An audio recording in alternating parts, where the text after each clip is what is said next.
Welcome to episode 55. Ironically enough, this is Resident Evil 5 review. So number 55 kind of fell perfectly into place, I guess you'd say. Going along, like I said in the last couple, this is the scary movie, horror movie game. I'm still in the mood for Halloween. It's gone now, which makes me sad. It's only one day a year. Should be more. But anyways, to talk about Resident Evil 5 now.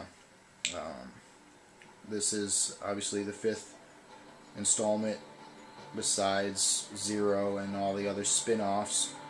This is going along the sequence of events and chronological progression. Follows the events after 4. This one is, it takes place though in Africa, in a fictional town. Follows the characters of Chris Redfield and Sheva. She is all body, no brains, let's put it that way. She does not help you out at all in this game. She constantly gives you things you don't need, heals you when you don't need to be healed, and is just an annoyance. And when she dies, it's a game over. And I had constant trouble with her dying on me, going off and doing stupid things that you don't need her to do, and it's hard to control her. And it's just a mess. But the convenience in having her is the fact that she is another inventory for you, and she can hold weaponry or things that you are full on, and she'll hold them, and actually, she'll use them, but she'll hold other weapons, and she's just an extra inventory for you. So there is beneficial value for having a partner in it, but if you play with a computer, she is an idiot. So definitely, if you're going to play this game, it's definitely recommended to play as a duo with a friend online or locally. You're going to have a better time playing it. The first time, played it through with the computer, and it was a very frustrating experience. The game takes place in 2009, which is 11 years after the events of the original Resident Evil game. The story explores Chris Redfield's life during the decade between the two games. So there's a lot to cover. They do a lot of backstory, and a lot of stuff with the Umbrella Corporation is tied in, which is really neat. I felt they did a really good job with the story. The graphics and everything are really good too. The thing I don't like about this series, though, is that they don't push the limits of the gameplay. They're still utilizing what they used in PlayStation 1, was the fact that when you're aiming and ready to gun, you can't run. There's no running and gunning in this game. You slowly, like, sidestep walk when you shoot. And the controls are just...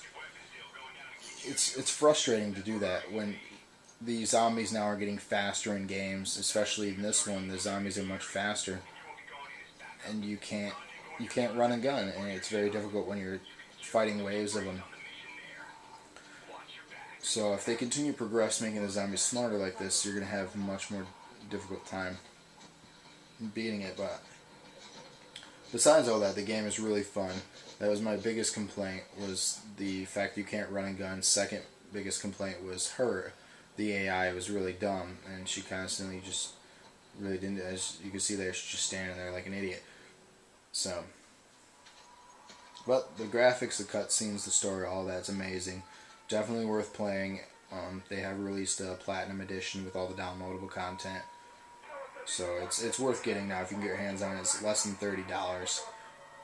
This is not a letdown in the series by any means. I just hated those two things, and it made me really, against the game because of that. But it's still a solid game. I don't want to take anything away from it because of those two complaints, even though they are major. But let's talk about, give you a little backstory. During the game's events, Redfield is a member of the group known as the Bioterrorism Security Assessment Alliance. He's sent here to Africa to investigate a terrorist bioorganic weapon. And basically you come across Albert Wesker, and he returns to the series. he is a founder of a relative company called Tricell, and basically he's he's the antagonist of this game, pretty much. You end up fighting him in the end. Spoiler alert. So, you end up fighting him in the end and play the game to find out what all happens with that. But as you can see there, she's giving you items that you don't need already. Did you hear that? So it's crazy. But this is Resident Evil 5, and let me see if I can get to some zombies here quick.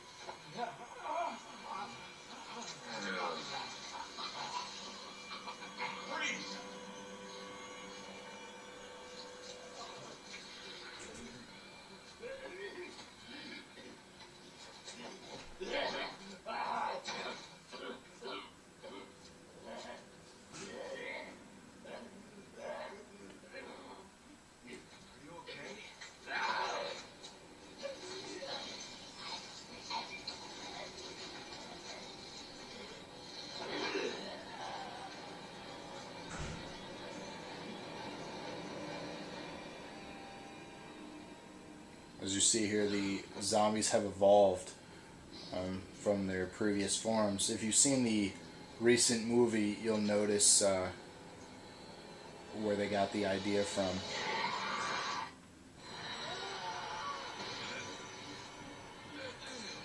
So like I said, they're much faster now, they're much stronger, they're harder to kill, and you still can't run and gun. And she's shooting him in the crotch. But that was my review for Resident Evil 5. Replay value is average. If you like the series, you'll play it again. As for online, there's only a couple modes. And that's it. So replayability besides online is subpar. So, but just want to thank you for watching my review on Resident Evil 5. I hope you liked it. Hope you enjoyed it. I didn't rip it apart too much like I thought I would. So hope you all pick this game up or rent it. It's worth it if you're a fan of the Resident Evil series. You're not going to be let down. It's just the two things that I'm sure everyone agrees with me on is the AI and, well, maybe you'll agree with me on the running and gunning. Maybe you like the fact that you can't. But that's just me. But I hope you enjoyed this review. More to come.